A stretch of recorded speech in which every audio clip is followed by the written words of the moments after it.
I believe with all of my heart that you can be the first. It turns out that you are the most powerful person in your world.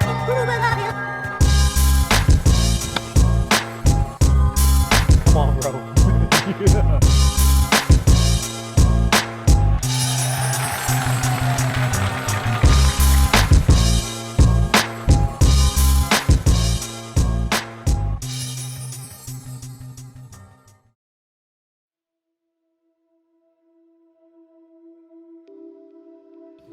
Today, as we get going, here we go. I got 2 words for you today. 2 words. Here they are.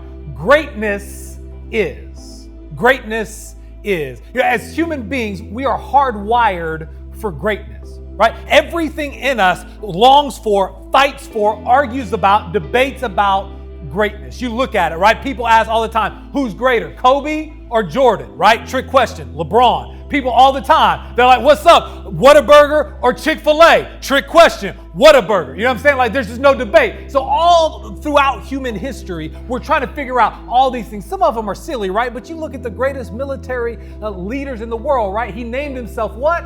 Alexander the Great.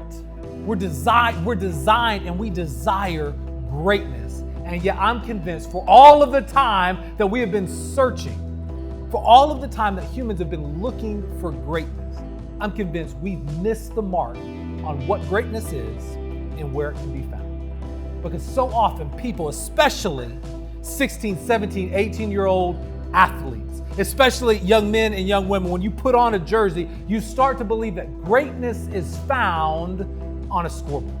You start to believe that greatness is found in status. You start to believe that greatness is found in an ability. And if you are better than somebody, then you are greater than somebody. If you are the best, then you are at what you do, then you are the greatest, right? And the problem with that, the problem with defining greatness and letting greatness and fame be synonymous, right? When we think that if we are famous, we are great. The problem with that is that we reduce down greatness to where it's one-dimensional, to where it's something that you can put on a scoreboard, to where it's something that you can throw up and you can see in a number and say, because this number says I'm greater. My number's better than your number, so I'm greater than you. The problem with that, when that one-dimensional thinking, is that it's got a short shelf life. With me? You could be the fastest cat that's ever put on this jersey. You could set a school record. But you know what somebody's going to come back and do next year, or the year after that, or the year after that? They're going to beat that record, right? Records are meant to be broken. And so as soon as you set that record, someone's going to come along to try and break it. And if your greatness is defined by a number, then all of a sudden, when somebody's better than your number, I guess you're not all that great. Your greatness expires.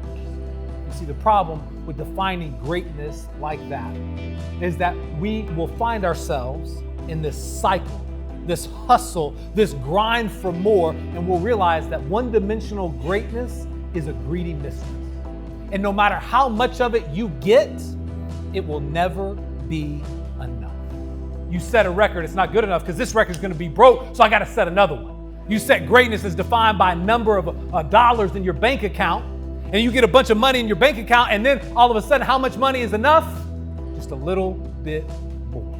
It becomes this greedy mistress, and nothing is ever enough, and it will consume you, and it will destroy you. And it's true in life, and it's true in sports. You'll see it in team after team after team. You hit the playoffs, you know what happens? The difference between those teams that will make it the furthest and those that won't be, are they the most talented or the best coaches? It will be the teams that are the least selfish, that are the least focused on my numbers, my status, my highlight reels, my greatness. And there will be the ones that are most focused on the team's greatness.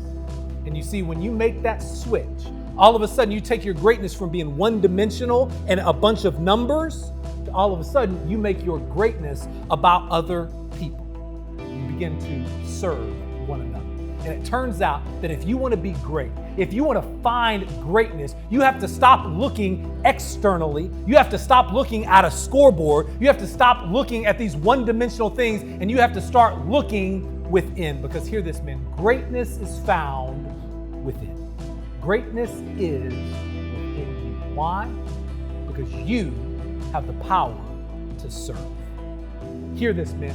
Greatness is found within you because you have the power to serve. Dr. Martin Luther King said this: anyone can be great. Not famous, but anyone can be great because greatness is defined by service. And if you serve your teammate or you don't, if you serve your community or you don't, that is found completely within. That is a character integrity issue. So you get to the game of football, you get to the game of sports, you get onto the field, and all of a sudden you look around and you say, you know what, when I begin to serve my teammate, when I look to the person on the right and on the left and I say, what I'm gonna do today in the weight room, in the classroom, in the hallway, on the field, when the game is on the line, my focus is not gonna be my greatness, one-dimensional, but it's gonna be yours. And I'm gonna serve you by giving my all. When you do that, you know what'll happen? You'll get through and you'll begin to learn things through the game of sports that will change the rest of your life. All of a sudden, you'll begin to learn things through the game of sports that you will never forget, that have a long shelf life. You won't be focused on the awards that lifted you up and made you famous on the front page of the newspaper, but instead, you will be able to carry on the attitudes that were forged in the battle when things didn't go right. So when things don't go right in life, you have built the reps of how to have the right attitude. You won't be so concerned with impressing that girl, with impressing that person in the hallway as you're passing in, but instead you'll realize the importance of making an impact through what you do, whether that's the game of football, sports, life. And I want you to understand this and don't miss it. Greatness is not found in a scoreboard. Greatness is found within, because it is within that you have the ability to serve. Can I tell you what Jesus said? I tell you what, and this isn't a faith claim, right? This is just the truth of the world. This is what Jesus said in Luke 22. He said, let the greatest among you be what? Servants of all. You want to be great. You want to be great. It begins and ends with service. And that is found. If you want to find success in sports and the game of life, it's not complicated. Right? It's as simple as two words. It's as simple as understanding that greatness will never be found on a scoreboard, but it will always be found within. Let's have a good one today, man. I appreciate you. Thank you.